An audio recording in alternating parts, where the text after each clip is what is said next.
Hello everyone, welcome back. आज हम अपना नेक्स्ट लेक्चर लेके आए हैं और इस नेक्स्ट लेक्चर में आपको आज हम पढ़ाएंगे कि सेलिएंट फीचर्स ऑफ कॉन्स्टिट्यूशन क्या है, क्या क्या फीचर्स हैं हमारे कॉन्स्टिट्यूशन में।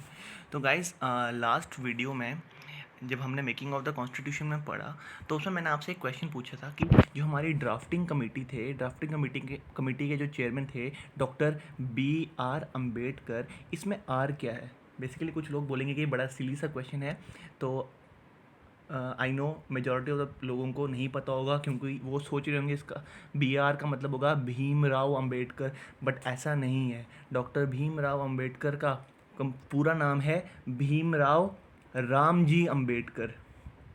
रामजी अंबेडकर। तो ये जो आर है ये राम जी है। बेसिकली कई बार इसको छोटे छोटे कॉम्पिटिटिव एग्जामिनेशन में पूछा गया है, तो आया आपको ये क्लियर हुआ होगा। तो आए हम कंटिन्यू करते हैं अपने इस न्यू वीडियो लेक्चर के साथ। तो आज हम आए हैं salient features of Indian constitution को लेके।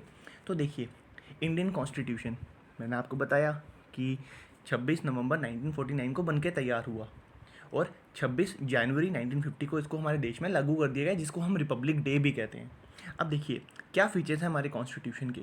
देखिए एक चीज़ याद रखिएगा, जब हमारा कॉन्स्टिट्यूशन बना तो ये 3 कॉपीज़ में बना। 3 ओरिजिनल कॉपीज़ में हमारा कॉन्स्टिट्यूशन बनाया गया, इसकी 3 कॉपीज़ थी। और आज ये तीनों कॉपी कहाँ पे हैं? ये आज हमारे पार्लियामेंट की सेंट्रल लाइब्रेरी में इस तीनों कॉपियों को रखा गया है। और आज के टाइम पे जब मैंने आपको बताया लास्ट लेक्चर में आपको बताया था कि हमारा जो कॉन्स्टिट्यूशन था, जब कॉन्स्टिट्यूशन बन के तैयार हुआ तब उसमें 395 आर्टिकल्स थे, 22 पार्ट्स थे और 8 शेड्यूल्स थे। तो आज के टाइम पे अगर 2021 का अगर मैं आपको डेटा बताऊं तो 2021 में आज के टाइम पे हमारे कॉन्स्टिट्यूशन में नियर अबाउट 470 आर्टिकल्स हैं। और ये 470 आर्टिकल्स हमारे कॉन्स्टिट्यूशन के 25 पार्ट्स में डिवाइडेड हैं। मींस इन 25 पार्ट्स में इन 470 आर्टिकल्स को मेंशन किया गया है।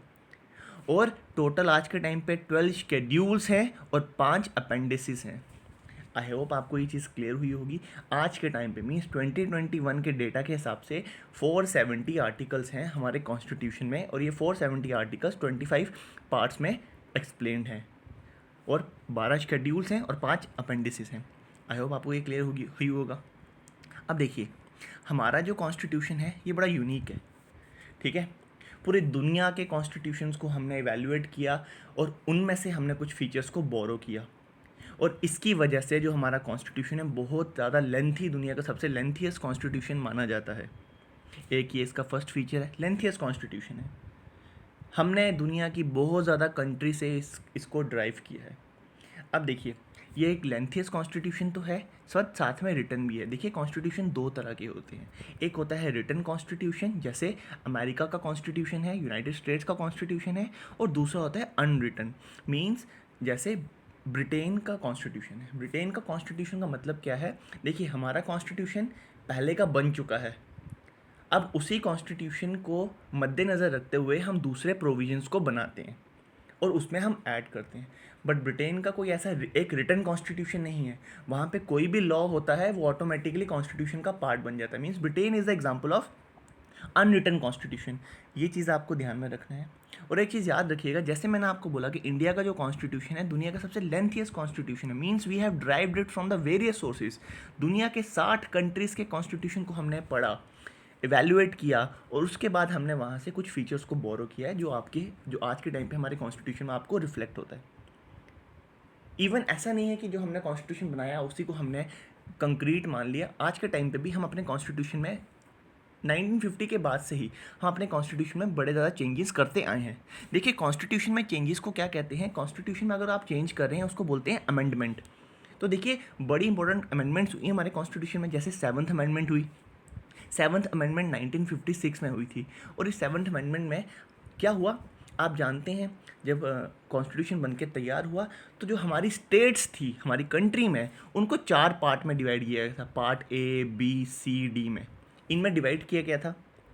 तो जो 1956 में जो ये 7th अमेंडमेंट हुई, इसके अंदर इस क्लासिफिकेशन को अबॉलिश कर दिया गया और हमारी स्टेट्स को फिर से रीऑर्गेनाइज किया into 14 states and 6 union territories. I hope आपको ये चीज़ क्लियर हुई होगी। इस अमेंडमेंट में सिर्फ यहाँ तक ही नहीं रुके, इवन इस 7th अमेंडमेंट में और भी ज़्यादा फीचर्स को ऐड किया गया, जैसे जो हाई कोर्ट की यूरिसडिक्शन थी, हाई कोर्ट की पावर थी, उसको एक्सटेंड कर दिया गया to the union territories. Means आप जानते हैं कि आज के टाइम पे जो केरला की हाई कोर्ट है उसके पास यूरिसडिक्शन है ओवर दी लक्षद्वीप आइलैंड्स। तो मीन्स जो हाई कोर्ट्स थी उनकी यूरिसडिक्शन के अंदर यूनियन टेरिटरीज को भी ऐड कर दिया गया। साथ में यहाँ तक ही नहीं, एक और फीचर ऐड किया गया कि दो से ज़्यादा स्टेट्स के लिए एक कॉमन हाई कोर्ट भी हो सकती है, वो भी इसी 7th कॉन्स्टिट्यूशनल अमेंडमेंट एक्ट के अंदर ऐड किया गया, प्रोविजन ऐड किया गया। 42nd कॉन्स्टिट्यूशनल अमेंडमेंट, ये 42nd constitutional amendment act basically 1976 में एनेक्ट किया गया था जब हमारी कंट्री में एमरजेंसी चल रही थी। और इस 42nd कॉन्स्टिट्यूशनल अमेंडमेंट एक्ट के अंदर मोर देन 50 चेंजेस किए गए। हमारे कॉन्स्टिट्यूशन में मोर देन 50 अमेंडमेंट्स की गई। इसी वजह से इस 42nd कॉन्स्टिट्यूशनल अमेंडमेंट एक्ट को मिनी कॉन्स्टिट्यूशन भी कहा जाता है। 44th कॉन्स्टिट्यूशनल अमेंडमेंट एक्ट जो 1978 में हुआ, जब एमरजेंसी ख़त्म हुई, मोरारजी देसाई की गवर्नमेंट आई, तो उन्होंने एमरजेंसी के अंदर जो एक्सेसेस हुए थे, जो एट्रोसिटीज़ की गई थी, जो प्रोविजंस का इस्तेमाल किया गया था, उन प्रोविजन को फिर से रिव्यू किया और उसमें कुछ चेंजेस लाए, और वो 44th कॉन्स्टिट्यूशनल अमेंडमेंट एक्ट के थ्रू लाए गए। 73rd और 74th आप जानते हैं, 73rd और 74 जो 1992 में ये प्रोविज़न बनाया गया, इसके अंडर हमारी कंट्री में थर्ड टायर गवर्नमेंट को इंट्रोड्यूस किया गया। वो थर्ड टायर गवर्नमेंट कौन सी है? आपकी पंचायत और आपकी म्यूनसिपैलिटी, लोकल एरिया को और इफेक्टिवली एडमिनिस्टर करने के लिए इन प्रोविजंस को ऐड किया गया। आई होप आपको ये चीज़ क्लियर हुई होगी। तो देखिए गाइस, फीचर्स के बारे में फिर से हम देखते हैं। हम वैसे मैंने आपको बताया हमारा कंट्री का कॉन्स्टिट्यूशन बड़ा ही ज़्यादा टाइम लगा, 2 साल 11 महीने और 18 दिन का टाइम लगा है इसको बनाने में, और ने अबाउट कोई 64 लाख रुपीज़ का भी खर्चा आया इसको बनाने में। डिफरेंट कमिटीज़ को रिस्पॉन्सिबिलिटी दी गई थी, जैसे लास्ट लेक्चर मैंने आपको बताया, और उन कमिटीज़ की रिकमेंडेशन को इकट्ठा करने का काम दिया गया था डॉक्टर भीमराव रामजी अंबेडकर जी की कमेटी को, जिसका नाम है ड्राफ्टिंग कमेटी। ड्राफ्टिंग कमेटी को इसलिए सबसे इंपॉर्टेंट कमेटी भी कहा जाता है। तो कुछ प्रोविजंस जो फीचर्स हैं हमारे कॉन्स्टिट्यूशन के वो इस तरह से हैं। सबसे लेंथियस्ट कॉन्स्टिट्यूशन है, लेंथियस्ट रिटन कॉन्स्टिट्यूशन है। 2 तरह के कॉन्स्टिट्यूशन होते हैं, आपको बताया मैंने, रिटन अनरिटन। रिटन जैसे यूएसए का कॉन्स्टिट्यूशन और अनरिटन जैसे ब्रिटेन का कॉन्स्टिट्यूशन। इंडिया का जो कॉन्स्टिट्यूशन है बड़ा ही ज़्यादा कॉम्प्रीहेंसिव है, बड़ा ही ज़्यादा इलेबोरेट है और बड़ा ही ज़्यादा डिटेल्ड है, हर चीज़ के बारे में डिटेल में बात की गई है। इसके बारे में आपको बताऊं, जैसे कि जब हमारा कॉन्स्टिट्यूशन बनके तैयार हुआ 395 आर्टिकल्स थे, 22 पार्ट्स थे और 8 शेड्यूल्स थे। और आज के टाइम पे मैं अगर आपको बोलूं, आज के टाइम पे जैसे मैंने अभी आपको बताया थोड़ी देर पहले कि आज के टाइम पे हमारी कंट्री के कॉन्स्टिट्यूशन में 470 आर्टिकल्स हैं, और ये 470 आर्टिकल्स 25 पार्ट्स में बताए गए हैं और 12 शेड्यूल्स हैं और 5 अपेंडिसेस हैं। बड़े ज़्यादा आर्टिकल्स को रिमूव भी किया गया है हमारे कॉन्स्टिट्यूशन से। अब देखिए 4 फैक्टर हैं जिसकी वजह से हमारा कॉन्स्टिट्यूशन बड़ा ही ज़्यादा ये बड़ा हैवी बन के तैयार हुआ। इसके पीछे कारण है हमारी कंट्री का जोग्राफिकल फैक्टर, बहुत ही वास्ट कंट्री है हमारी। दूसरा हिस्टोरिकल फैक्टर, हमारा जो कॉन्स्टिट्यूशन है, हमारे कॉन्स्टिट्यूशन को मेजरली ड्राइव किया गया है government of India act of 1935। अब देखिए लास्ट क्लास में कुछ बच्चे कह रहे थे कि आज़ादी, मैंने आपको बताया कि आज़ादी से पहले हमारा अपना कोई कॉन्स्टिट्यूशन नहीं था, हमारा अपना मीन्स इंडियंस का बनाया हुआ कोई कॉन्स्टिट्यूशन नहीं था। ये जो गवर्नमेंट ऑफ इंडिया एक्ट जिसको कॉन्स्टिट्यूशन कह रहे हैं, ये बेसिकली ब्रिटिश पार्लियामेंट ने एनेक्ट किया था for the India, for the administration of India. तो ये हमारा हमने खुद नहीं बनाया, ये ब्रिटिश पार्लियामेंट ने हम पे इम्पोज किया, तो उसको हम अपना नहीं कंसीडर कर सकते। बट येस, जब हमारा कॉन्स्टिट्यूशन बना तो मेजर जो स्ट्रक्चरल रेफरेंसेस थी वो हमने इसी कॉन्स्टिट्यूशन के इसी एक्ट से हमने ड्राइव किया। दूसरा, हमारी कंट्री में सिंगल कॉन्स्टिट्यूशन है। 2019 के पहले तक 2 कॉन्स्टिट्यूशन थे, एक जम्मू कश्मीर का अपना भी था, तो आज के टाइम पे सिर्फ एक ही कॉन्स्टिट्यूशन है। और चौथा कारण है कि ये कॉन्स्टिट्यूशन जिन्होंने बनाया वो बेसिकली सारे लीगल स्फेयर से थे, मीन्स सारे लॉयर थे, तो इसकी वजह से थोड़ी कॉम्प्लिकेसिस, एक थोड़ी डिफिकल्ट लैंग्वेज भी कॉन्स्टिट्यूशन में ऐड की गई। अब देखिए नेक्स्ट प्रोविजन आता है drawn from the various sources. अब जैसे मैंने आपको बताया हमारा कॉन्स्टिट्यूशन बनाने के लिए बड़े ही ज़्यादा कॉन्स्टिट्यूशंस को पढ़ा गया, कॉन्स्टिट्यूशन को अंडरस्टैंड किया गया। तो नियर अबाउट दुनिया के 60 कॉन्स्टिट्यूशन, उस टाइम के प्रेजेंट 60 कॉन्स्टिट्यूशन थे, उन कॉन्स्टिट्यूशंस को पढ़ा गया, उन कॉन्स्टिट्यूशन में से रेफरेंसेस ली गई। जैसे मैं आपको बताता हूँ यहाँ पे कि अगर फंडामेंटल राइट्स की बात की जाए, फंडामेंटल राइट्स का प्रोविजन जिसको बिल ऑफ राइट्स भी कहते हैं वो हमने यूनाइटेड स्टेट्स के कॉन्स्टिट्यूशन से लिया। डायरेक्टिव प्रिंसिपल्स की बात की जाए तो डायरेक्टिव प्रिंसिपल्स का प्रोविजन हमने आयरिश कॉन्स्टिट्यूशन मीन्स आयरलैंड से लिया हमने। अगर मैं पार्लियामेंट्री फॉर्म ऑफ गवर्नमेंट की बात करूं कि गवर्नमेंट और पार्लियामेंट के बीच में क्या रिलेशन होगा, वो हमने ब्रिटिश कॉन्स्टिट्यूशन से हमने ड्राइव किया। और अगर मैं अपने कॉन्स्टिट्यूशन के स्ट्रक्चरल पार्ट की बात करूं कि जो पूरा स्ट्रक्चर हमारे कॉन्स्टिट्यूशन का वो हमने कहाँ से ड्राइव किया है, वो मेजरली हमने गवर्नमेंट ऑफ इंडिया एक्ट से ही ड्राइव किया है। Government of India act of 1935 हमारे कॉन्स्टिट्यूशन का नियर अबाउट 70 to 75% जो पार्ट है वो हमने government of India act of 1935 से हमने ड्राइव किया है। आई होप आपको ये चीज़ क्लियर हुई होगी। देखिए नेक्स्ट प्रोविजन आता है इसके अंदर कि हमारा जो कॉन्स्टिट्यूशन है ये मिक्सचर है किसका, it is a mixture of rigidity and flexibility. Rigidity और फ्लेक्सिबिलिटी का मतलब क्या है, देखिए कॉन्स्टिट्यूशन दो तरह के हो सकते हैं, दोनों तरह से क्लासीफाइड होते हैं। एक होता है रिजिड कॉन्स्टिट्यूशन, मीन्स अगर आपने कॉन्स्टिट्यूशन में कुछ चेंजेस अमेंडमेंट्स करनी है तो उसके लिए आपको एक स्पेशल प्रोसीजर को यूज़ करना पड़ेगा, मीन्स स्पेशल मेजॉरिटी के प्रोविजन को यूज़ करना पड़ेगा। जो स्पेशल मेजॉरिटी का प्रोविजन हमारे कॉन्स्टिट्यूशन के आर्टिकल 368 में मैंशनड है, आगे वाली क्लास में इसके बारे में पढ़ेंगे। और फ्लेक्सिबिलिटी का मतलब होता है कुछ प्रोविजन जिसको आप बड़ा इजीली चेंज कर सकते हो हमारे कॉन्स्टिट्यूशन में, मींस आपको वहाँ पे सिर्फ सिंपल मेजॉरिटी का इस्तेमाल करना पड़ता है। सिंपल मेजॉरिटी मींस जितने मेंबर आए हैं उन मेंबर्स जितने मेंबर्स आए हैं उन मेंबर्स में जितने मेंबर्स विलिंग है वोट करने के लिए, जो विलिंग है वोट करने के लिए उनका 50% से ज़्यादा का सपोर्ट चाहिए, बस इसको बोलते हैं सिंपल मेजॉरिटी। स्पेशल मेजॉरिटी में अलग केसेस होते हैं। तो अगर आपसे पूछा जाए हमारा कॉन्स्टिट्यूशन रिजिड है या फ्लेक्सिबल है, तो आप कह सकते हैं कि इंडिया का कॉन्स्टिट्यूशन ना ही वो रिजिड है और ना ही वो फ्लेक्सिबल है, वो बेसिकली सिंथेसिस है, वो एक मिक्सचर है किसका, दोनों का, रिजिडिटी और फ्लेक्सिबिलिटी का। आई होप आपको ये चीज़ क्लियर हुई होगी। नेक्स्ट आता है हमारा कॉन्स्टिट्यूशन फेडरल है बट इसमें कुछ यूनिटरी फीचर्स भी हैं। देखिए फेडरल का मतलब क्या होता है, देखिए हमारा कॉन्स्टिट्यूशन, अब आपसे यहाँ पे पूछा जाता है कि क्या हमारी कंट्री फेडरल है, तो आपको पेपर में भी आ सकता है which of the following is the provision of Indian constitution, के इंडिया फेडरल है, तो आपका आंसर होना चाहिए नो, बिकॉज हमारा जो आर्टिकल 1 है, आर्टिकल 1 भी ओपनली कहता है कि India that is Bharat shall be the union. Union का मतलब है कि वहाँ हमने स्टेट्स के साथ कोई एग्रीमेंट नहीं किया है, स्टेट्स अपनी मर्जी से नहीं आई है, उनको हमने लाया है, ठीक है, जैसे भी लाया, जैसे आप जानते हैं किसी को पुलिस एक्शन लेके हमने अपने साथ किया है, किसी के साथ रेफरेंडम, कहीं पे रेफरेंडम करा के उनको अपने साथ जोड़ा है, तो मीन्स हमारा कॉन्स्टिट्यूशन यूनियन है, हमारी कंट्री यूनियन है, जहाँ पे स्टेट्स एक बार एंटर हो जाएं उनको बाहर निकलने का हक नहीं है। बट फेडरल फीचर क्या होता है, जहाँ पे छोटी छोटी स्टेट्स मिलके एग्रीमेंट करती हैं और साथ मिलके एक बड़ी कंट्री बनाती है, और वहाँ पे हर स्टेट को ये पावर होती है कि वो अगर इस एग्रीमेंट को तोड़ना चाहें तो वो तोड़ सकते हैं, वो बाहर निकल सकते हैं। बट इंडिया में ऐसा नहीं है। और यहाँ पे फेडरल का मतलब यहाँ पे ये भी है कि यहाँ पे जो पावर्स हैं, पावर्स डिवाइड की गई हैं between centre and the state. आप जानते हैं आज हमारी कंट्री का अगर आप एडमिनिस्ट्रेटिव स्ट्रक्चर देखो तो दो गवर्नमेंट हैं, एक होती है सेंट्रल गवर्नमेंट और दूसरी होती है स्टेट गवर्नमेंट। तीसरी तरह की भी गवर्नमेंट है बट वो स्टेट गवर्नमेंट के अंडर ही आती है। दो तरह की गवर्नमेंट सिस्टम है, यहाँ पे पावर को डिवाइड किया गया है। आप जानते हैं हमारे कॉन्स्टिट्यूशन के शेड्यूल 7 में डिवीजन ऑफ पावर के बारे में बात की गई है। डिवीजन ऑफ पावर मीन्स जो भी काम कहा जाए, जैसे भी हमारे देश को चलाना है, उनको कुछ सब्जेक्ट्स में डिवाइड किया है। वो सब्जेक्ट्स कुछ यूनियन लिस्ट के अंदर आते हैं, कुछ स्टेट लिस्ट के अंदर आते हैं, कुछ कॉन्करेंट का मीन्स यूनियन का मीन्स जिस पे सिर्फ सेंट्रल गवर्नमेंट लॉ बना सकती है, स्टेट मीन जिस पे मीन स्टेट लॉ बना सकती है, और कॉन्करेंट मीन जिस पे दोनों लॉ बना सकते हैं।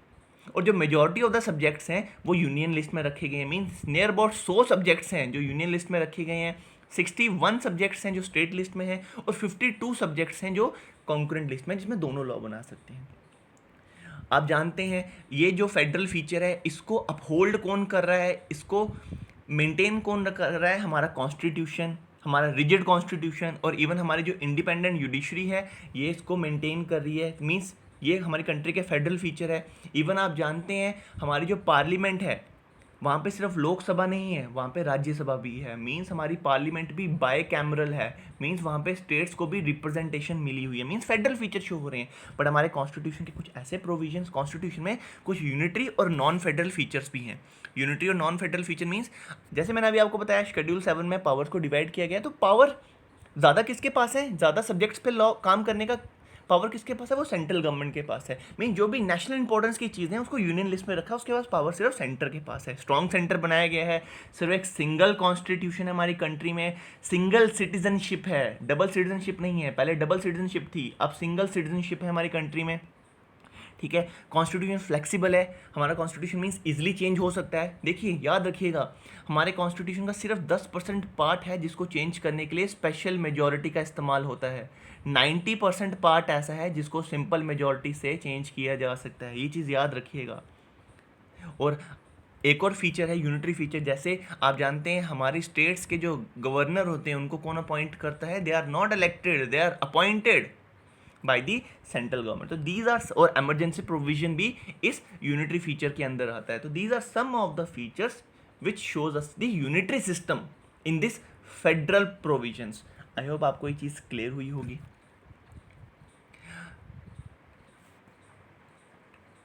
नेक्स्ट चीज़ आती है आपकी parliamentary form of government. Parliamentary form of government, जैसे मैंने आपको बताया, ये जो फीचर है हमने ब्रिटिश कॉन्स्टिट्यूशन से ड्राइव किया है। तो parliamentary form of government basically है क्या, क्या ये मकसद क्या है इसके पीछे? पार्लियामेंट्री फॉर्म ऑफ गवर्नमेंट के पीछे मकसद है कि जो गवर्नमेंट होती है उसको हम एग्जीक्यूटिव बोलते हैं, और जो लॉ मेकिंग बॉडी होती है उसको हम लेजिस्लेटिव कहते हैं। ये दोनों मिलके काम करें, इनके बीच में कोऑर्डिनेशन और कोऑपरेशन रहे। इसी वजह से पार्लियामेंट्री फॉर्म ऑफ गवर्नमेंट को ही हमने प्रेफर किया over the presidential system of government जो अमेरिका में प्रेवलेंट है। देखिए पार्लियामेंट्री फॉर्म ऑफ गवर्नमेंट जो इंडिया में है, इसके फीचर्स क्या हैं? तो इसके फीचर्स कुछ इस तरह से हैं कि देखिए आज हमारी कंट्री में प्रेसिडेंट है, president head of the country है, बट ये सिर्फ एक नॉमिनल मीन्स एक सिर्फ सेरेमोनियल पोजीशन है। असली पावर इनके पास कुछ नहीं है, बट जो असली पावर है, जो रियल पावर है, वो रियल पावर हमारी गवर्नमेंट के पास है। मीन्स जो प्राइम मिनिस्टर हैं और जो काउंसिल ऑफ मिनिस्टर हैं उनके पास रियल पावर है। आप जानते हैं हमारी कंट्री के जो पार्लियामेंट्री फॉर्म ऑफ गवर्नमेंट है, यहाँ पे रूल कौन करता है? वो पार्टी रूल करती है जिसके पास मेजॉरिटी सीट हो। एंड इवन जो हमारे गवर्नमेंट होती है जिसको हम एग्जीक्यूटिव कहते हैं, they are responsible to the Lok Sabha. Means अपने काम, अपने किसी भी एक्शन के लिए किसको रिस्पॉन्सिबल है? ये लोकसभा को रिस्पॉन्सिबल हैं, और लोकसभा में ही इनके अगेंस्ट नो कॉन्फिडेंस मोशन लाया जा सकता है, और अगर ये पास हो तो गवर्नमेंट मस्ट रिजाइन, गवर्नमेंट हटा दी जाती है। आप जानते हैं जो हमारे प्राइम मिनिस्टर हैं, प्राइम मिनिस्टर बेसिकली हम कह सकते हैं लोकसभा के लीडर होते हैं। एंड इवन ये जो पार्लियामेंट्री फॉर्म ऑफ गवर्नमेंट है, पार्लियामेंट्री फॉर्म ऑफ गवर्नमेंट को prime minister form of government भी कहा जाता है। एंड इवन इसमें एक और प्रोविज़न होता है कि जो लोकसभा रहती है जिसको हम लोग चुनते हैं हर 5 साल के बाद, इस लोकसभा को जल्दी 5 साल से पहले भी डिसॉल्व करने का प्रोविज़न होता है। किसके पास? हमारी प्रेसिडेंट के पास। सेम फीचर हमारे स्टेट में भी रहते हैं। स्टेट में चीफ मिनिस्टर होता है, मेजॉरिटी पार्टी रूल होती है, जो असेंबली है उसको भी डिसॉल्व किया जा सकता है, और जो हमारी गवर्नमेंट है, स्टेट गवर्नमेंट, वो भी असेंबली को रिस्पॉन्सिबल रहती है। तो सेम फीचर, ये जो फीचर है इसको बोलते हैं पार्लियामेंट्री फॉर्म ऑफ गवर्नमेंट। देखिए नेक्स्ट फीचर आता है आपका सिंथेसिस ऑफ पार्लियामेंट्री सोवरेनिटी और जुडिशियल सुप्रीमेसी। अब देखिए जो ब्रिटेन है, ब्रिटेन की जो पार्लियामेंट है ना, वहाँ पे ब्रिटेन की पार्लियामेंट सुप्रीम है। वहाँ की जुडिशरी पार्लियामेंट के किसी भी काम को नल एंड वॉइड डिक्लेयर नहीं कर सकती। वहीं पे जो अमेरिका है, अमेरिका की जुडिशरी अमेरिका की पार्लियामेंट के किसी भी काम को नल एंड वॉइड डिक्लेयर कर सकती है। तो अगर आपने हमारे कंट्री के जो वर्किंग है, एडमिनिस्ट्रेशन है, अगर इसको आपने क्लोजली मॉनिटर किया होगा, तो हमारे कंट्री का जो कॉन्स्टिट्यूशन है, it is a synthesis of both. यहाँ पे हमारी पार्लियामेंट के पास पावर है, हमारी पार्लियामेंट अपनी कॉन्स्टिट्यूएंट पावर का इस्तेमाल करके, जिस जो कॉन्स्टिट्यूशन को चेंज करने की पावर जो उनके पास है उसका इस्तेमाल करके, अंडर आर्टिकल 368 के अंदर जो उनको पावर दी गई है कि आप कॉन्स्टिट्यूशन को चेंज कर सकते हो। याद रखिएगा हमारी पार्लियामेंट कॉन्स्टिट्यूशन को चेंज कर सकती है by using its power under the article 368। But यहाँ पे एक और चीज़ है, 1973 के केशव नंदा भारती केस में सुप्रीम कोर्ट ने कहा है पार्लियामेंट के पास कॉन्स्टिट्यूशन को चेंज करने की पावर है, बट वो कॉन्स्टिट्यूशन के बेसिक फीचर्स को, जिसको हम बेसिक स्ट्रक्चर कहते हैं, उसको चेंज नहीं कर सकता, उसको रिपील नहीं कर सकता, ख़त्म नहीं कर सकता। आप बेसिक स्ट्रक्चर में एडिशंस कर सकते हैं, बट आप इसमें से कोई चीज़ों को डिलीट नहीं कर सकते। तो बेसिक स्ट्रक्चर को रिमूव करके, हटा के, बेसिक स्ट्रक्चर को साइड में रख के बाकी सब चीज़ों को हमारा पार्लियामेंट अमेंड कर सकता है by using its power under article 368। Means parliament sovereign है, बट यहाँ पे जुडिशियल सुप्रीमेसी का भी मिक्सचर है। यहाँ पे जुडिशियल सुप्रीमेसी का मतलब क्या है? हमारी सुप्रीम कोर्ट के पास भी पावर है। सुप्रीम कोर्ट बेसिकली है क्या? सुप्रीम कोर्ट एक तरह का प्रोटेक्टर है। किसका प्रोटेक्टर है? हमारे कॉन्स्टिट्यूशन का। तो कॉन्स्टिट्यूशन के प्रोविजन को प्रोटेक्ट करने की रिस्पॉन्सिबिलिटी हमारी जुडिशरी के पास है। तो जो हमारी सुप्रीम कोर्ट है, सुप्रीम कोर्ट पार्लियामेंट के किसी भी लॉ को अनकॉन्स्टिट्यूशनल और इनवैलिड डिक्लेयर कर सकती है अपनी पावर, जुडिशियल रिव्यू की पावर को इस्तेमाल करके, अगर हमारी पार्लियामेंट किसी भी कॉन्स्टिट्यूशन के प्रोविजन के अगेंस्ट जाती है तो आप यहाँ पे देख सकते हैं कि हमारी कॉन्स्टिट्यूशन, हमारे जो कंट्री है, हमारा कॉन्स्टिट्यूशन है, वो दोनों के सिंथेसिस को अपहोल्ड कर रहा है। तीसरा फीचर आता है, नेक्स्ट फीचर आता है इंटीग्रेटेड है इंडिपेंडेंट जुडिशरी। आप जानते हैं हमारी कंट्री का जो जुडिशियल सिस्टम है वो इंटीग्रेटेड है, जुड़ा हुआ है। मीन्स सबसे टॉप पे सुप्रीम कोर्ट होगी, उसके नीचे हाई कोर्ट्स होंगी और हाई कोर्ट्स की सुपरविजन के अंडर होगी सबॉर्डिनेट कोर्ट्स। तो ये इस तरह से आता है, सुप्रीम कोर्ट सबसे टॉप कोर्ट है, इसके नीचे हाई कोर्ट होंगी और हाई कोर्ट के नीचे सबॉर्डिनेट कोर्ट्स होंगी। आई होप आपको ये चीज़ क्लियर हुई होगी। और जो सुप्रीम कोर्ट है यही हमारी कंट्री की फेडरल कोर्ट भी है और हमारी कंट्री की सबसे हाईएस्ट कोर्ट ऑफ अपील है। मीन्स सबॉर्डिनेट कोर्ट ने अगर किसी को सज़ा दी तो वो अपील कर सकता है हाई कोर्ट, और अगर हाई कोर्ट ने भी कुछ सज़ा दी तो यहाँ पे अपील करने के लिए आप कहाँ जाएंगे? यहाँ पे अपील करने के लिए सुप्रीम कोर्ट जाएंगे। Supreme court is the highest court of appeal और ये हमारे फंडामेंटल राइट्स को प्रोटेक्ट करती है। अंडर आर्टिकल 32 फंडामेंटल राइट्स को प्रोटेक्ट करती है और हमारे कॉन्स्टिट्यूशन के गार्जियन भी है ये। आई होप आपको ये चीज़ क्लियर हुई होगी। नेक्स्ट फीचर आता है आपका, that is the fundamental right. देखिए फंडामेंटल राइट हमारे कॉन्स्टिट्यूशन का सबसे इंपॉर्टेंट चीज़ है। फंडामेंटल राइट हमारे कॉन्स्टिट्यूशन के पार्ट 3 में मेंशन्ड है और पार्ट 3 में हमारे कॉन्स्टिट्यूशन 6 फंडामेंटल राइट के बारे में बात करता है। 6 फंडामेंटल राइट्स के बारे में बात करता है।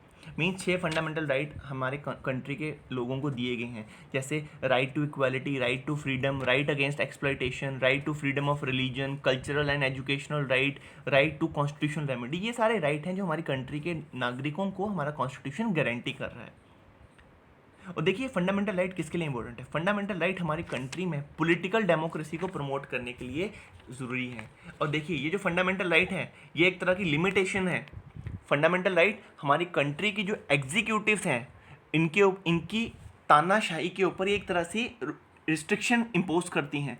और इवन जो हमारी लेजिस्लेटिव है, हमारी पार्लियामेंट है, हमारी स्टेट असेंबलीज हैं, अगर वो कोई ऐसे आर्बिट्री लॉ ना बना दें उसको भी रोकने के लिए हमारे ये जो फंडामेंटल राइट हैं ये उनके ऊपर एक तरह की रिस्ट्रिक्शन इम्पोज, लिमिटेशन इम्पोज करता है। और अगर आपके फंडामेंटल राइट वायलेट होते हैं तो आप सुप्रीम कोर्ट भी जा सकते हैं, आप हाई कोर्ट भी जा सकते हैं। Means they are justiciable.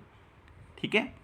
और सुप्रीम कोर्ट अगर आप फंडामेंटल राइट को एनफोर्स करने के लिए जाते हैं तो सुप्रीम कोर्ट या हमारी हाई कोर्ट 5 तरह की रिट्स इशू करती है, जैसे आपकी हेबियस कॉर्पस, मैंडमस, प्रोविशन और सर्चोरारी और कोवरंटो, ताकि आपके फंडामेंटल राइट्स को रिस्टोर किया जा सके।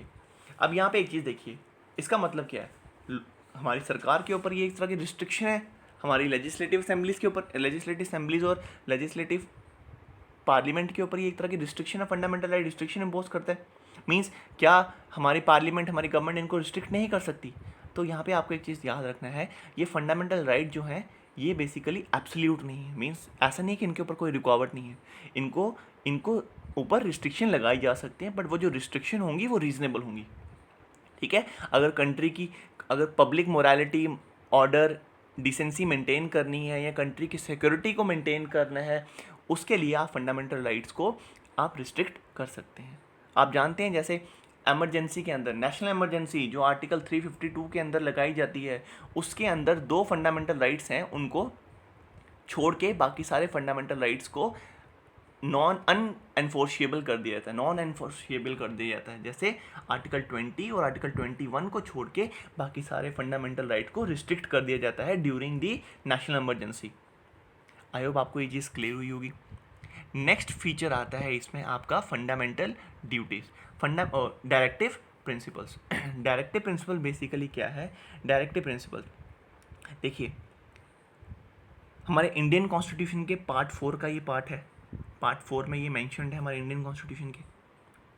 अब ये देखिए 3 तरह के डायरेक्टिव प्रिंसिपल्स होते हैं, सोशलिस्ट प्रिंसिपल्स, गांधीयन प्रिंसिपल्स और लिबरल इंटेलेक्चुअल प्रिंसिपल्स। अब ये डायरेक्टिव प्रिंसिपल बेसिकली है कि इसका मकसद क्या है? इसका मकसद है हमारी कंट्री में सोशल और इकोनॉमिक डेमोक्रेसी को प्रमोट करना, इसका मेन फंक्शन है, इसका मेन रिस्पॉन्सिबिलिटी है इसकी डायरेक्टिव प्रिंसिपल्स की। ये डायरेक्टिव प्रिंसिपल्स के थ्रू स्टेट क्या करना चाहती है, कॉन्स्टिट्यूशन कहता है स्टेट को कि आप इसका इस्तेमाल करके लोगों की भलाई कीजिए, मीन्स आप वेलफेयर स्टेट एस्टैब्लिश करें। हमारा कॉन्स्टिट्यूशन हमारी गवर्नमेंट को ये डायरेक्शन देता है। तो डायरेक्टिव प्रिंसिपल्स का इस्तेमाल करके हम अपनी कंट्री को वेलफेयर स्टेट बना सकते हैं। अब देखिए, मीन्स ये सरकार के ऊपर एक तरह का कॉन्स्टिट्यूशन सरकार को डायरेक्शन दे रहा है कि आपको हमारे समाज के लोगों के लिए कुछ अच्छे काम करने हैं, उनकी कंडीशंस को इम्प्रूव करना है। अब देखिए, किसी भी कंडीशन को इम्प्रूव करने के लिए पैसा चाहिए। तो हमारी कंट्री जब न्यूली आज़ाद हुई, जैसे फंडामेंटल राइट्स को एनफोर्सेबल बना दिया गया कि इनको तो एनफोर्स करना ही करना है, कोर्ट में जा सकते हो, सरकार को इनको लागू करना ही करना, उसके ऊपर ऑब्लिगेशन थी।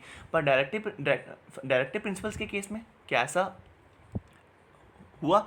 नहीं। हमारे डायरेक्टिव प्रिंसिपल्स को नॉन जस्टिशिएबल बनाया गया। नॉन जस्टिशिएबल मीन्स अगर सरकार इनको लागू नहीं करती है, सरकार आपके लिए कोई अच्छी नीतियाँ नहीं लेके आती हैं, तो आप इसके अगेंस्ट कोर्ट नहीं जा सकते, बिकॉज यहाँ पे एक फाइनेंशियल पोजीशन को भी मद्देनज़र रखा हमारे कॉन्स्टिट्यूशन मेकर्स ने।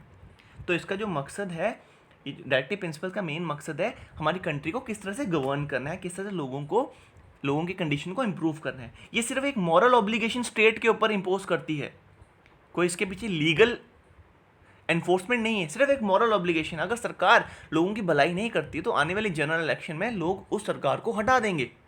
तो यही इसका मेन मकसद है कि ये एक मॉरल ऑब्लिगेशन है। नेक्स्ट आता है आपका फंडामेंटल ड्यूटीज़। देखिए, फंडामेंटल ड्यूटीज़ हमारे ओरिजिनल कॉन्स्टिट्यूशन में फंडामेंटल ड्यूटीज़ के बारे में कोई मेंशन नहीं था, but 42nd constitutional amendment act के अंदर जो 1976 में हुई, 42nd कॉन्स्टिट्यूशनल अमेंडमेंट एक्ट के अंदर इस फंडामेंटल ड्यूटी को ऐड किया गया। फंडामेंटल ड्यूटी बेसिकली हमारे कॉन्स्टिट्यूशन के पार्ट 4A में मेंशन्ड है, और ये सिर्फ ये जो फंडामेंटल ड्यूटीज़ हैं सिर्फ एक आर्टिकल में मेंशन है, that is under article 51A के अंदर ही मेंशन। सिर्फ एक आर्टिकल के अंदर हमारी कंट्री में 11 फंडामेंटल ड्यूटीज़ मेंशन है, और ये फंडामेंटल ड्यूटीज़ भी मैं बोल सकता हूँ ये भी नॉन जस्टिशिएबल है। अगर कोई इंसान, देखिए फंडामेंटल ड्यूटीज़ को क्यों इम्पोज किया गया, देखिए जब इमरजेंसी लगी तो उस टाइम की हमारी प्राइम मिनिस्टर इंदिरा गांधी ने एक कमेटी बनाई, सरदार स्वरण सिंह कमेटी के अंदर, उनके चेयरमैनशिप के अंदर सरदार स्वरण सिंह कमेटी। इन्होंने ये रिकमेंड किया कि अगर हमारी कंट्री के लोग कुछ राइट्स एंजॉय कर रहे हैं, फंडामेंटल राइट्स एंजॉय कर रहे हैं, तो उनको ड्यूटीज़ भी कुछ ऑब्जर्व करनी पड़ेंगी हमारी कंट्री के लिए। तो इसी चीज़ को देखते हुए 42nd कॉन्स्टिट्यूशनल अमेंडमेंट एक्ट के अंदर हमारी कंट्री में फंडामेंटल ड्यूटीज़ को इम्पोज किया गया, फंडामेंटल ड्यूटीज़ को ऐड किया गया। आई होप आपको ये चीज़ क्लियर हुई होगी, ठीक है। नेक्स्ट आता है आपका सेकुलर स्टेट। अब देखिए सेकुलर स्टेट क्या क्या है। देखिए इंडियन कॉन्स्टिट्यूशन किसी भी पर्टिकुलर रिलीजन को अपना ऑफिशियल रिलीजन डिक्लेयर नहीं करती है, ठीक है। जैसे आप देख सकते हैं पाकिस्तान का कॉन्स्टिट्यूशन क्या कहता है, पाकिस्तान कहता है कि Pakistan is a Islamic country, means Pakistan एक थियोक्रेटिक कंट्री है। बट क्या इंडिया ऐसा लिखता है? इंडिया नहीं, इंडिया लिखता है democratic Republic of India. Means democratic Republic of India का मतलब यहाँ पे राज किसका है, यहाँ पे सबसे इंपॉर्टेंट कौन है, लोग यहाँ के इंपॉर्टेंट है, वो चाहे किसी भी रिलीजन के क्यों ना हो। इसी चीज़ को देखते हुए हमारे कॉन्स्टिट्यूशन को सेकुलर बनाया गया। अब देखिए ये जो सेकुलर वर्ड है हमारे ओरिजिनल कॉन्स्टिट्यूशन में नहीं था, इस सेकुलर वर्ड को भी हमारे कॉन्स्टिट्यूशन में 42nd कॉन्स्टिट्यूशनल अमेंडमेंट एक्ट के थ्रू ऐड किया गया, ठीक है। हमारा जो कॉन्स्टिट्यूशन है हर धर्म के इंसान को अपनी आस्था, अपने विश्वास और अपनी पूजा कैसे करनी है उनको, उसकी आज़ादी देता है।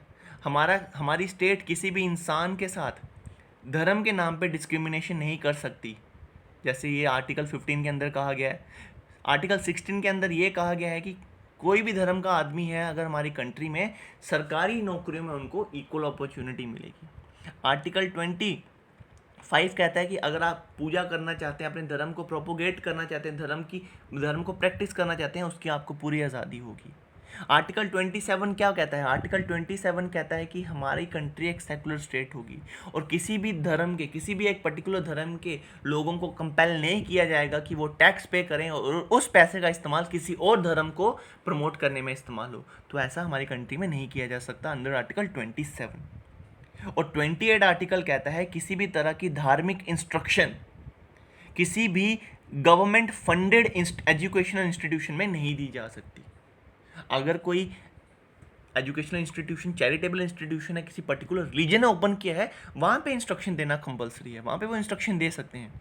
बट अगर गवर्नमेंट फंडेड इंस्टीट्यूशन है तो वहाँ पे किसी भी तरह की धार्मिक इंस्ट्रक्शन नहीं दी जा सकती। This is mention under 28 29 article भी है और आर्टिकल 30 भी है, जिसके अंदर हमारी कंट्री के किसी भी धर्म के इंसान को अपने धर्म, अपनी लैंग्वेज, अपने कल्चर को प्रोटेक्ट करने का, प्रिजर्व करने का पूरा हक दिया गया है। तो that is why India is a secular country in true sense. Next आता है सिंगल सिटीजनशिप। अब देखिए सिंगल सिटीजनशिप क्या है। चाहे आप किसी भी स्टेट में रहते हैं, ठीक है, किसी भी जगह में रह रहे हैं, हमारे कंट्री के लोग इस देश के ही नागरिक होंगे। 5 अगस्त 2019 से पहले हमारे कंट्री में एक जगह थी जहाँ पे दो तरह ड्यूल सिटीजनशिप थी, and that was Jammu and Kashmir. But article 370 और आर्टिकल 35A को रिमूव करने के बाद अब यहाँ पे भी सिंगल सिटीजनशिप का कॉन्सेप्ट है। आई होप आपको ये चीज़ क्लियर होगी। देखिए आज भी USA हो जाए या ऑस्ट्रेलिया हो जाए, वहाँ पे ड्यूल सिटीजनशिप का कॉन्सेप्ट है। मीन्स आप देश के नागरिक तो हैं, बट आप जिस प्रोविंस में रह रहे हैं आप वहाँ के भी नागरिक हैं, वहाँ की भी आपको सिटीजनशिप मिली हुई है।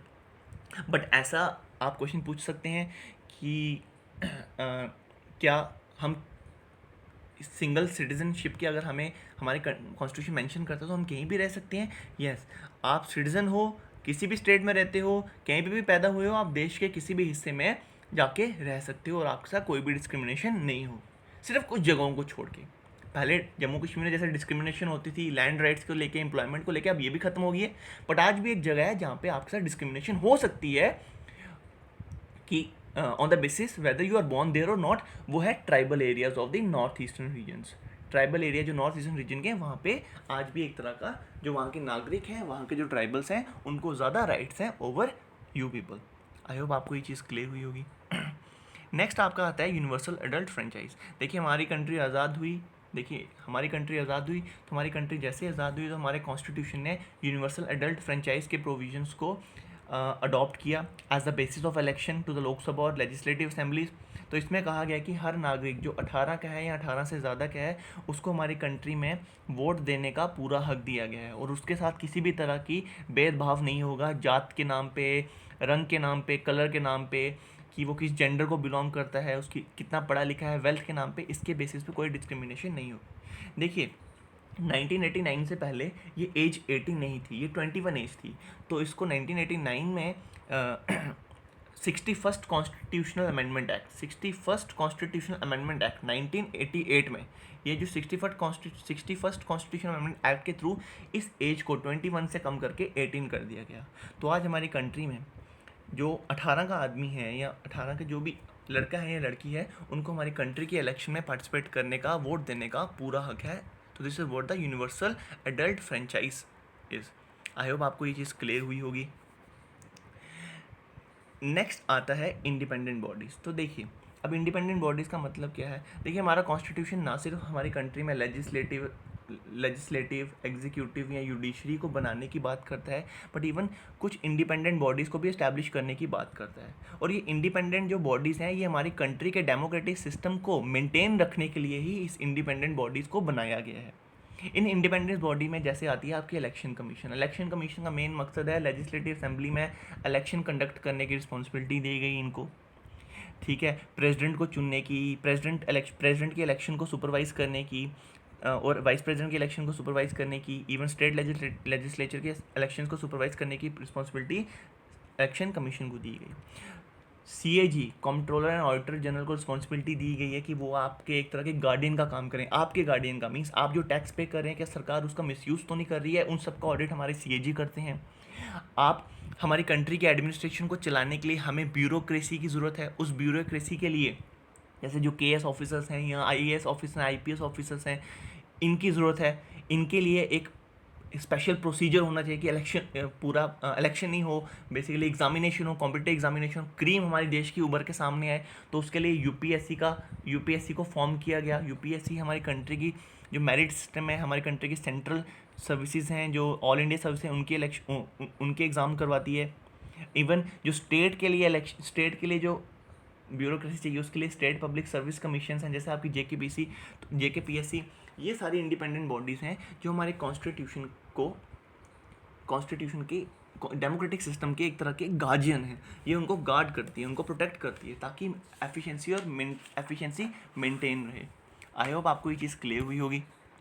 नेक्स्ट प्रोविज़न आता है आपका एमरजेंसी प्रोविज़न। देखिए, नॉर्मल सिचुएशन में जो हमारा कंट्री है, हमारी कंट्री नॉर्मल सिचुएशन में हमें कोई खतरा तो नहीं होता है। उस केस में हमारी कंट्री जैसे है, जो शेड्यूल 7 के अंदर जो डिवीज़न ऑफ पावर है वैसे ही चलती रहती है। बट कभी कभी ऐसी सिचुएशन आ सकती है, किसी ने हम पे अटैक कर दिया, वॉर डिक्लेयर होगी, या एक्सटर्नल एग्रेशन को शो कर रहा है, या हमारे अंदर ही आर्म्ड रिबेलियन, लोगों ने अपनी ही चुनी हुई सरकार के अगेंस्ट हथियार उठा लिए। इन केस में हमारे कॉन्स्टिट्यूशन में एक प्रोविज़न को ऐड किया गया है जिसमें ये हमारे प्रेसिडेंट को पावर देते हैं कि वो इन एक्स्ट्रा ऑर्डिनरी सिचुएशन को टैकल कर सकें, ताकि हमारी कंट्री की सोवरेनिटी, यूनिटी, इंटीग्रिटी और सिक्योरिटी मेंटेन हो सके, प्रोटेक्ट हो सके।